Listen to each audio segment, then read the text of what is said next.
The bottom of the deck is indicating the 7 of water, which is, this has to do with options and choice and a difficulty making decisions. In some of the cups, you can see better what's going on in there. In others, it looks sort of mysterious. So you're not really sure maybe what your best options are. This does indicate also a need to stop procrastinating with somebody or with some situation. Procrastination, however, if you're not sure what you're doing or where you're going, it can be very, very difficult to take steps. If I don't know where I'm driving, I don't just get in the car and go. Usually I pick out on the map where I want to go, and then I figure out my best route to getting there. So it can be complicated.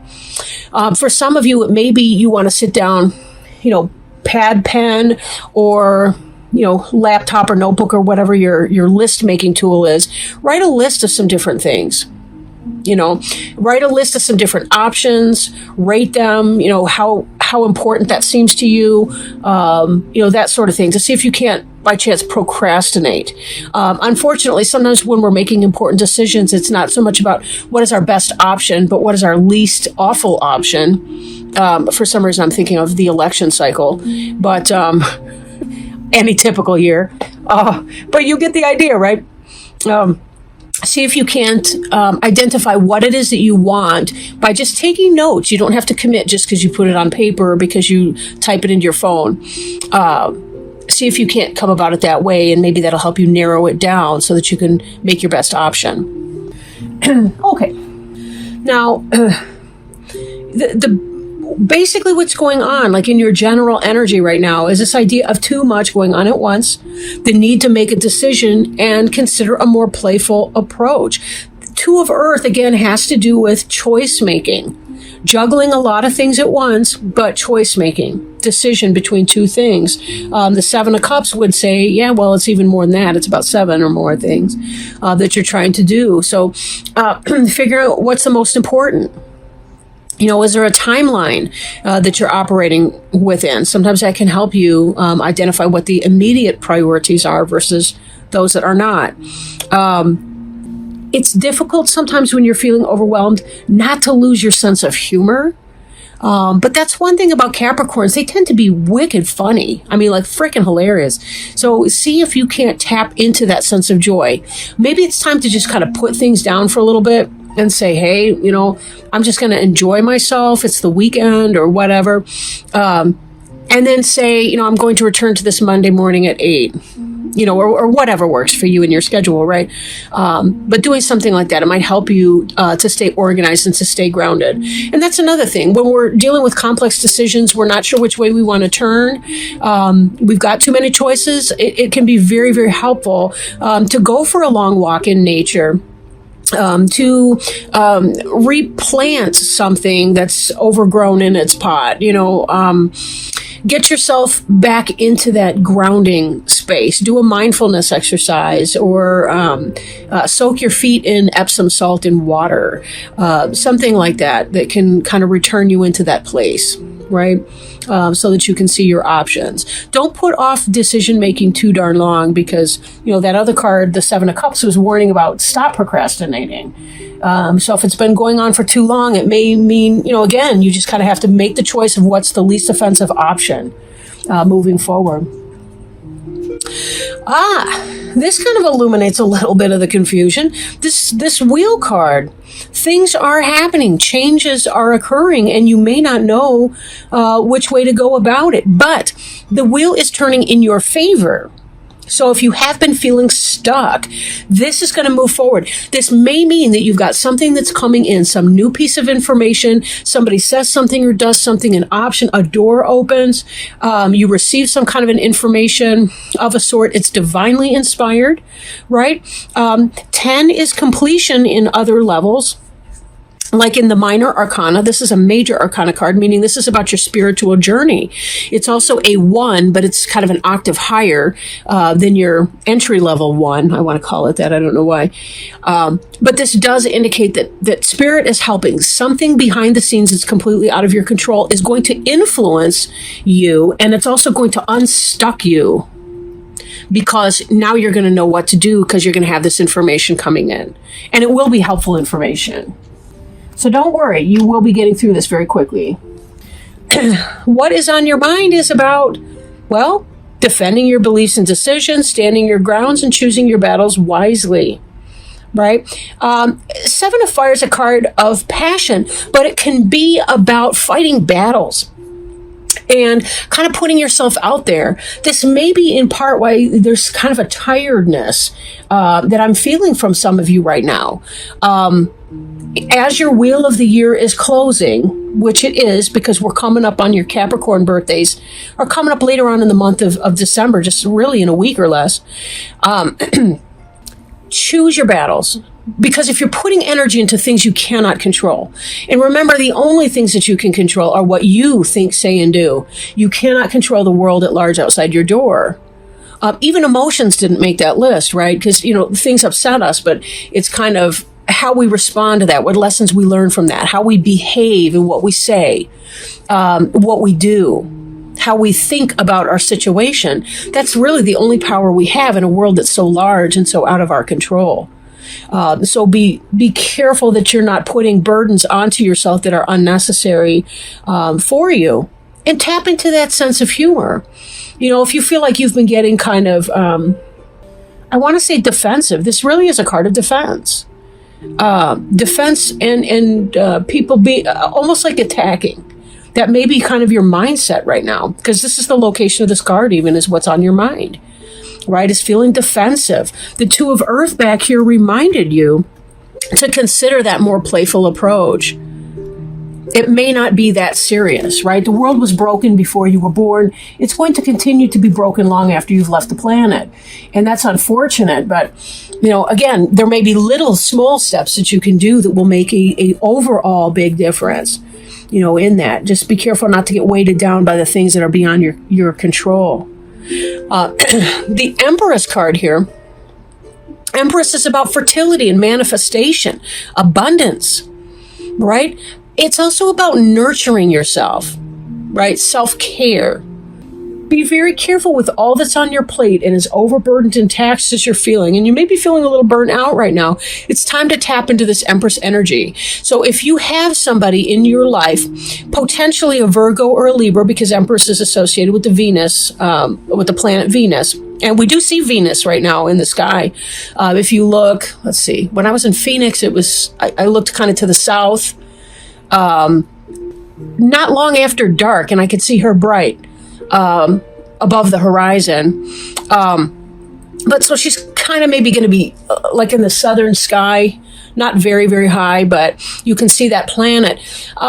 Anyway, I digress. The point is, be careful that you're nurturing to yourself, that if you need space from it, turn off the news, turn off the blah, blah. If the social media is blowing up, if your family's making all kinds of crazy demands about the holidays and about your birthday and about every other thing, just, you have the right to spend that time any kind of way you want. If that's in solitude or with your home group, your number one, number two, number three people, then by all means, you do what you need to do to recharge your batteries, right? Recharge your batteries.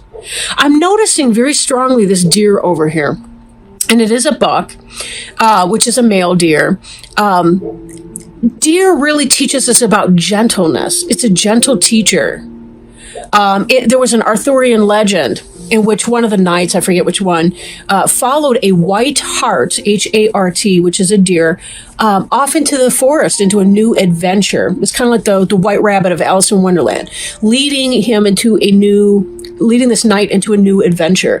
And that's kind of where you're at. This wheel here that's turning, new information coming in, is going to be leading you into some kind of new direction that, if you take the right steps, if you take the right care, it can replenish you. You may hear my dog barking. She's going nuts right now. My roommate likes to put the dog outside when I'm doing readings, just so she'll bark in the background. I don't know. It's this thing that happens every time. All right. In the recent past, Knight of Water. Knight of Water, for some of you, you've been falling in love. You've been meeting somebody special. For others of you, if you are in a relationship, this can be about finding love for something and putting energy into that. For example, developing a new passion, something that you really care deeply about, something that gives you emotional and spiritual fulfillment and contentment. And that could be why, if you've had your 9 to 5 and then you've also been starting this other thing up, this new project, this new passion pursuit, this new relationship, whatever, that could be why you're tired and feeling overwhelmed because you've got so much going on that you've forgotten to take a little bit of time out to rest and to have some self-care. Then again, some of you, it could be that you've been falling in love with this Empress person. And this Empress really does indicate the sort of person who, it's kind of like the queen of all the other suits combined. Like she balances her elements. She's balanced materially, meaning that she can take care of her earthly business. Like she's got a job, money, pays the bills, whatever. She can manage that part. She understands her emotions and her spirituality, and is also intellectual and logical at the same time. It kind of balances those different polarities within the individual. For others of you, it's the Empress energy is more the energy that you need to take on to be able to get through your trials right now. So this is one of those cases where I'm getting more than one storyline in here, and this is going to be taken as it resonates. New love or self-care, whatever that means. In the future, in the recent future, the Lover's card. So again, tapping into the love storyline. Somebody new came into your life, this Empress person who seems to be the person that, she's kind of got it all. Lovers is about that sense of balance. For some of you, this person could be a Virgo or Libra because of the Empress card. For others of you, could be the Gemini because the Lovers is the card of the Gemini. It really is about the balance between those kind of polar opposite energies, masculine, feminine, yin, yang. But this is somebody that comes in and balances you. Right? You find a balance there. They understand you. You're a match. You're equals in this relationship. This can also indicate health. Archangel Raphael's about health, intimate relationships, and travel. There's a story behind that, but I don't want to get into that right now. But the idea is finding a sense of balance. For some of you, this is about making a head or heart decision, and that could tie back with this Two of Earth here. The head or heart decision that you're struggling to make and weighing it out. Do you have the patience? Do you have the confidence or the faith to understand that there are divine mechanisms going on behind the scenes that will help you manifest this, even if it seems like a waiting game for some of you? Sometimes when we follow our heart, we fear it because we think that it's not going to work out to our best interest, not realizing that sometimes by taking that divine leap of faith, that's when we have it all. Right? For others, the other storyline that's coming through here is this idea that somebody has met somebody, this Empress type, and they're falling in love, and that person creates a balance within you. But definitely there's been some worrying. This card represents you, expecting the worst, self-fulfilling prophecies and sleepless nights. What are you worried about? What are you worried about? I think that some of you are overthinking. There's a lot of options, a lot of choices, a lot of ways you could go about doing this. What's the worst if you try something and then it doesn't pan out and you don't do it anymore? So what? At least you tried, and you'll know that you tried. And there's credit to be had in that. Sleepless nights because of rumination, worrying. There's a sense too of following your star. For some of you, that could be Aquarius. Those of you that are in the romantic situation with the new person. But for others of you that are struggling to make that decision, you're looking at this like, if you have the faith, follow your star. You will be led to the right thing, to the right decision. It will happen for you. But we have to surrender that control. When we try to control things too tightly, we go nuts. I don't mean, I don't mean DSM-5 stuff. I just mean like, we add burden to our emotional and intellectual life that doesn't have to be there. It's completely self-inflicted. It's tough. You know what? I struggle with anxiety. I get it. I can overthink everything just because. It's a discipline of mind to learn how not to do that. Now, traumatic anxiety is a different thing. That's a medical issue, and you would need to see your doctor, your therapist, etc. for that. But I'm talking about, people having everyday human being issues and problems. Trust. The star can also indicate Aquarius. So for some of you, this lover might be an Aquarius. The Knight of Water, that could be Cancer, Scorpio, Pisces. So we're seeing that. Hopes and fears is about making it work through lots of hard work, dedication. Rewards, reaping rewards for skilled work. Mastery of it. You know what you're doing at this point. Now, this can indicate going back to school, but for a lot of people, it's that you've already gone that route. And now you're working. You're just trying to focus on your job right now, trying to get through some stuff. But be careful that you're balancing your work and your play. Because all work and no play makes Jill a dull girl, something like that, makes Jack a dull boy. You want to be very careful that you allow yourself some space and time. We can't receive downloads sometimes. If we're overly exhausted, we're overly thinking, it's really hard to hear our gut intuition coming through. And then Queen of Water. Queen of Water, again, Cancer, Scorpio, or Pisces. We've seen the Knight in your recent past and the Queen in your future. This could be about the development of a relationship. Like you've started dating and now it's getting more serious. It's going to the next level. You're falling in love with somebody. This can also indicate trusting your intuition. Take some time off, right? For those of you that are overly stressed out, take some time off and really do your meditation, go for a walk, do some grounding exercises to help you get into your feet and worry less. When we're anxious, we're in the upper half of our body, right? Our wheels are spinning in our mind, and it's almost like we don't even notice what's going on in our physical body. We don't even notice our feet. A lot of times we need to shift that energy from mental and emotional, from heart chakra on up. We need to shift it back down into our feet and our legs, our first, second, and third chakras. Right? Those are our life force drives, our creativity, and our power to get things done. We need to be in our first three chakras too, a lot more often than we are. We get flaky. We get way up here in the anxiety zones. And then we don't get anything done. Yeah, I know what I'm talking about because I live this. Life is an ongoing struggle to balance the crazy. It really is.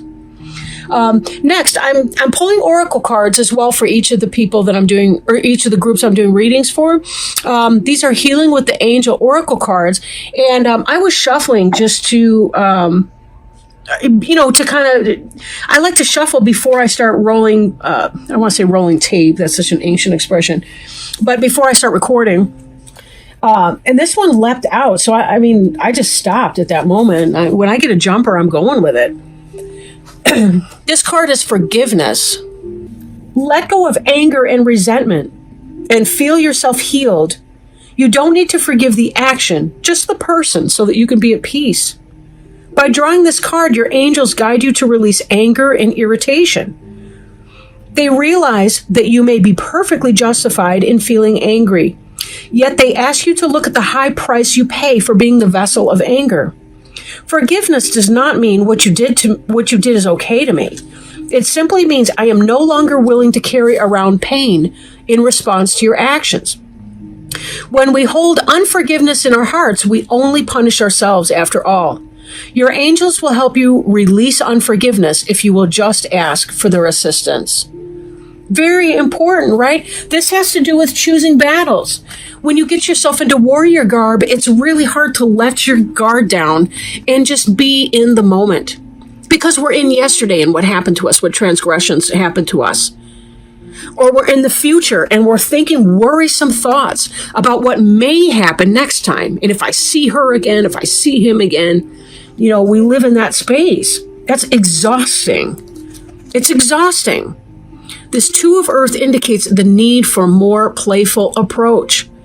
It's hard to feel playful when you're not in a place of forgiveness. Again, it's not about making the behavior okay. It's about not having to carry around somebody else's wrongdoing. It's saying, I respect and love myself enough that I don't have to live in that, right? Resentment. Resentment is something that it's like we attach a cord to somebody else and then we can't get rid of them. They're living rent-free in our headspace. It's sick stuff. It's natural, though. It's natural when we've been wronged. We want to know. But that doesn't mean you have to trust that person again or let them into your home or into your life. You don't have to do that. No, you're perfectly in your rights to say, I'm not going to have it, and then I'm cutting you out of my life because you're toxic for me. And you don't have to apologize for that. But you don't need to carry around what they did either. You don't need to carry around the resulting hurt or pain that comes with that. So do expect something's going to happen to help you make some decisions, some information or something.